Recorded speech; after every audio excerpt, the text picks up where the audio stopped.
Guys, সবাই কেমন আছো? আশা করি ভালো আছো। তো আমিও ভালো আছি। আজকে আমি যাচ্ছি কেনাকাটা করতে। প্রচণ্ড গরম পড়েছে, তাই না? হেঁটে হেঁটে যেতে যেতে খুব ঘাম হচ্ছে। তো গাড়ির জন্যে অনেকক্ষণ দাঁড়িয়েছিলাম, কিন্তু পাইনি।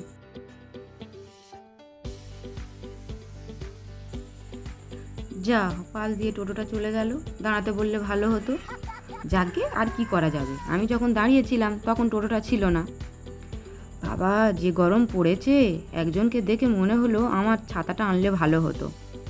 আনিনি যখন, তোমাদের সঙ্গে গল্প করতে করতে চলে যাব।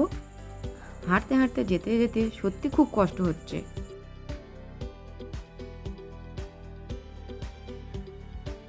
ফাইনালি দেখা হয়ে গেল আমার বান্ধবীর সঙ্গে।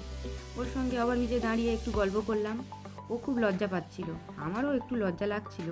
তারপর দুজনে উঠে পড়লাম ট্রেনে। ট্রেনে প্রচণ্ড ভিড়। আমি ক্যামেরা ধরে আছি বলে ও হাসছিল। সত্যি বলতে আমারও খুব লজ্জা লাগছিল। ট্রেনের লোকগুলো তাকিয়েছিল আমাদের দিকে। গল্প করতে করতে আর লজ্জা পেতে পেতে নেমে গেলাম ট্রেন থেকে।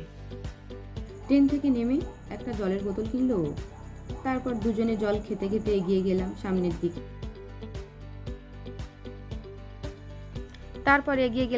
দিকে। দেখলাম কত জামা কাপড় দোকানে সাজানো। শ্রাবন্তী প্লাজো দেখছিল, বেশ ভালো ভালো প্লাজো ছিল, কিন্তু দোকানদার এমনভাবে আমাদের দেখছিল যেন আমরা চুরি করে নিয়ে পালাবো। তারপর দেখলাম পাশের দোকানে আরও কত জামা কাপড় ঝুলছে। তারপর এলাম নাইটি দেখতে। বেশ ভালো ভালো নাইটি ছিল, আরও অনেক রকম কুর্তি। মনে হচ্ছিল সব কিনে নিই, কিন্তু টাকা নেই। তারপর আমি নিলাম ফাইনালি এই নাইটিটা। তারপর আমরা বাড়ি যাওয়ার জন্য উঠে পড়লাম ট্রেনে।